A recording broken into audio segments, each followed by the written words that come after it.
everyone! It's me, Angel. Welcome sa aking YouTube channel. Sasagutin ko tong comment ni Sir Melandro. Sabi niya, ask ko lang, sana, bukod pa po ba ang separation pay sa retirement pay? Please reply sa messenger ko. Thanks po, ma'am. Kaya sa video na ito, pag-uusapan po natin ano ba ang pinagkaiba ng retirement pay, separation pay, at last pay. Unahin natin number 1 ang retirement pay. Sa batas po ng Pilipinas, meron po tayong Republic Act or RA 7641 na kung saan kapag si employee po ay umabot na po sa retirement age na 60 years old and up at gusto niya na pong mag-retire sa company, provided po na dapat maka-minimum of 5 years in service man lang siya sa company na kung saan siya magre-retire, makakatanggap po siya ng retirement pay. Obligado po si company na bibigyan po ng retirement pay ang kanilang employee. Ang computation po ng retirement pay ay daily rate times 22.5 days times number of years in service.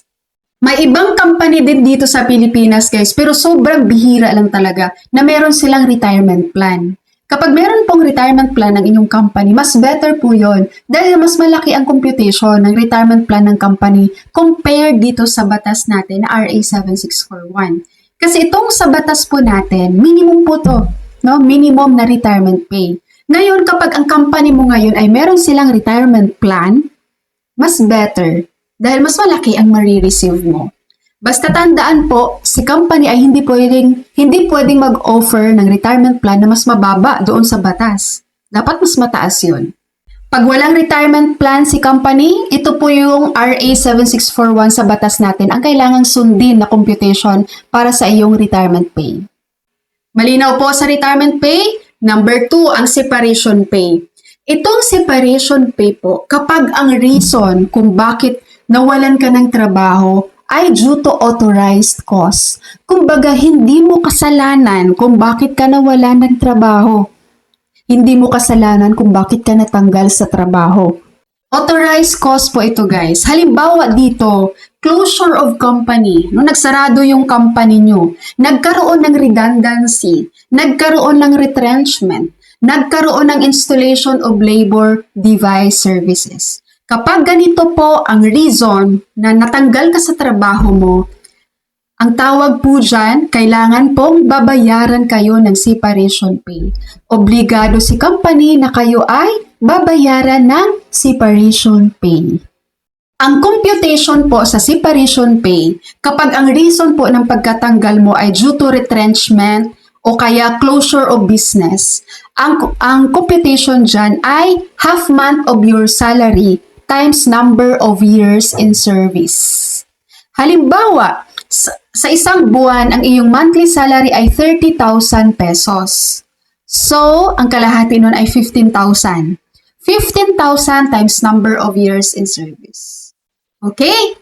Kapag naman po, ang iyong reason ay dahil sa installation of labor-saving devices o kaya naman dahil sa redundancy, ang magiging computation niyan ay 1 month salary times number of years in service.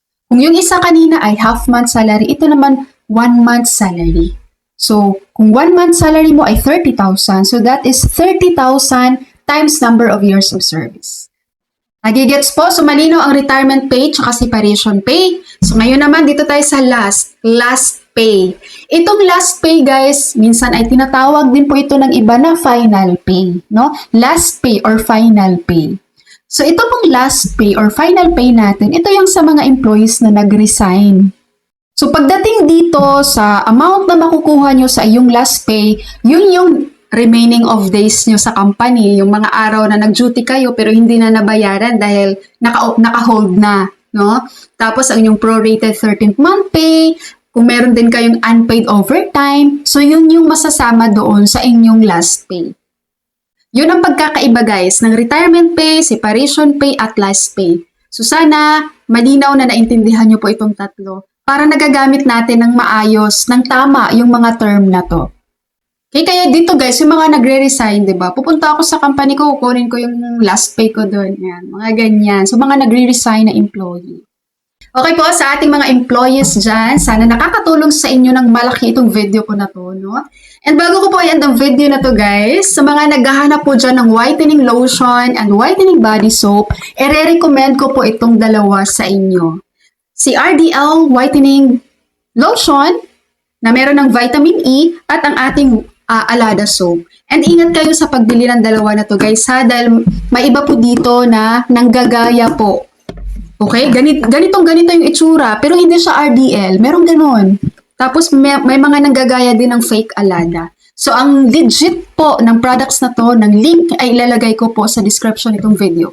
Alright, sa ating mga employees dyan, thank you so much for watching everyone. God bless you all.